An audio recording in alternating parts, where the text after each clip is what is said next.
சென்னை நேரு உள் விளையாட்டு அரங்கில் பள்ளிக்கல்வித்துறை ஆசிரியர் தேர்வு வாரியம் மூலம் தேர்ந்தெடுக்கப்பட்ட 2457 இடைநிலை ஆசிரியர்களுக்கு துணை முதலமைச்சர் உதயநிதி ஸ்டாலின் பணி நியமன ஆணைகளை வழங்கினார்.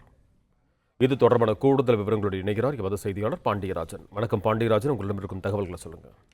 சென்னை பெரியமேட்டில் உள்ள ஜவஹர்லால் நேரு உள் விளையாட்டு அரங்கில் தமிழ்நாடு துணை முதலமைச்சர் அவர்கள் 2457 இடைநிலை ஆசிரியர்களுக்கான அரசு பணிக்கான அந்த பணி நியமன ஆணைகளை தற்போது வழங்கியிருக்கிறார். குறிப்பாக 2014ஆம் ஆண்டுக்கு பிறகு, அதாவது கிட்டத்தட்ட 11 ஆண்டுகளுக்கு பிறகு இடைநிலை ஆசிரியர்களுக்கான பணி நியமனம் என்பது தற்போது வழங்கப்பட்டிருக்கிறது. பள்ளிக்கல்வித்துறையின் கீழ் இயங்கக்கூடிய ஆசிரியர் தேர்வு வாரியம் மூலமாக இந்த காலிப்பணிகள் அறிவிக்கப்பட்டு 2457 ஆசிரியர்கள் தற்போது தேர்வு செய்யப்பட்டிருக்கிறார்கள். கடந்த ஆண்டு ஜூலை மாதம் 2024 ஜூலை மாதம் நடைபெற்ற அந்த தேர்வில் தேர்ச்சி பெற்றிருக்கக்கூடிய ஆசிரியர்களுக்கு தற்பொழுது இந்த பணி நியமன ஆணை வழங்கப்பட்டிருக்கிறது. இந்த தேர்வை பொறுத்த வரைக்கும் 25,000 பேர் தேர்வு எழுதியிருந்தார்கள். குறிப்பாக ஆசிரியர் தகுதி தேர்வு என்று சொல்லக்கூடிய டெட் தேர்வில் முதல் பேப்பரில் தேர்ச்சி பெற்றிருக்கக்கூடியவர்கள் தான் டிஆர்பி நடத்தக்கூடிய அந்த போட்டித் தேர்வை எழுத முடியும். அந்த வகையில் போட்டித் தேர்வை எழுதி வந்திருக்கிறவர்களுக்கு தான் தற்பொழுது இந்த 2457 ஆசிரியர்களுக்கும் தற்பொழுது இந்த பணி நியமன ஆணை என்பது வழங்கப்பட்டிருக்கிறது.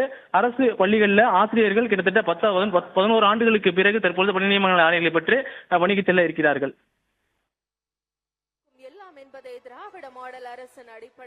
நன்றி பாண்டியராஜன், உங்கள் தகவல்களுக்கு.